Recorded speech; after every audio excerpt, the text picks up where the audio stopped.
While researchers continue to look at statistics of the disruption, each student has their own memories of what they missed, like classroom interactions, sports, and prom. On a positive note, the James family is thankful they received a reason to try homeschooling. The Zoom classes just did not work. And so we knew immediately that this was not something we were going to stick with going into the following year when everything was on Zoom. And we pulled the girls out, we did our own thing, and we've never turned back. For students who remained in public school Zoom classes, the pandemic still affects learning. A new scorecard compiling research from Harvard and Stanford universities and Dartmouth College shows education recovering in the shape of a U. School districts with the least resources are seeing major benefits from government infusions of money. Students in more affluent communities are also recovering faster. At the bottom, however, are middle-income districts where although 30 to 70% of students qualify for free or reduced lunch, they received less COVID funding and are lagging. In addition, researchers call the pandemic a mudslide that followed nearly a decade of erosion in student achievement.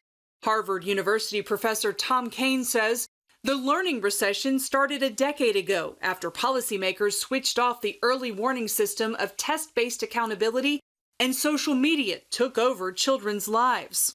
The scorecard shows 8th grade reading scores are at their lowest point since 1990, with 4th grade scores at pre-2003 levels. There were lots of alarms taking place all across the country saying, hey, we may have a problem. We're seeing gaps widen. We're seeing students not make the progress we would expect to see. And Dr. Grant sees the way students interact with electronic devices and social media as a long-term concern. I want parents to be saying, what's the reading list for next year? How much time are we going to the library? Are we turning off? What does device time look like when school is out? How do we make sure we're even telling our students, go outside and play?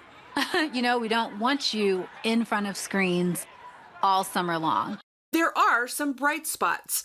Math scores are rebounding, and some states, like Mississippi, are seeing measurable results on reading scores, courtesy of evidence-based learning tools and providing more resources for teachers. There's one lingering symptom of COVID that has nothing to do with test scores that continues to plague schools. An alarming number of students simply aren't showing up.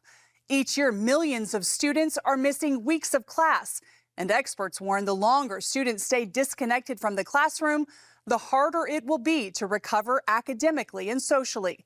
As it turns out, simply showing up is half the battle.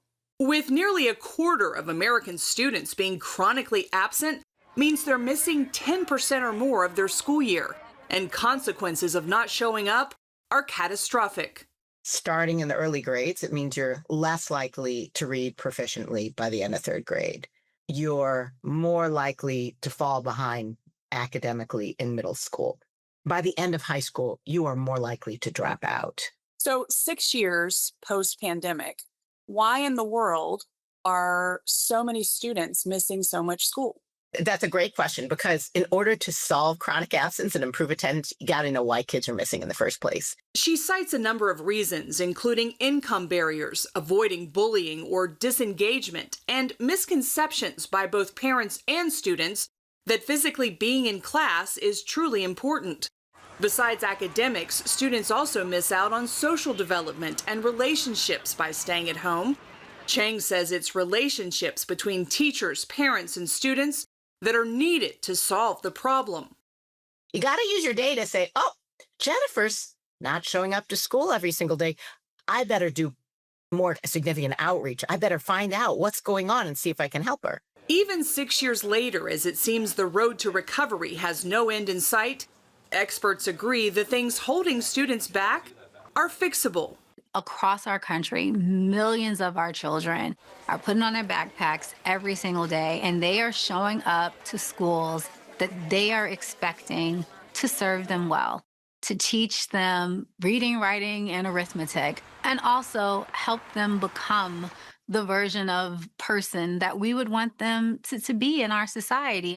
As Stanford professor Sean Reardon puts it, It's time now to make our public schools once again the engine of the American dream. Jennifer Wishon, CBN News.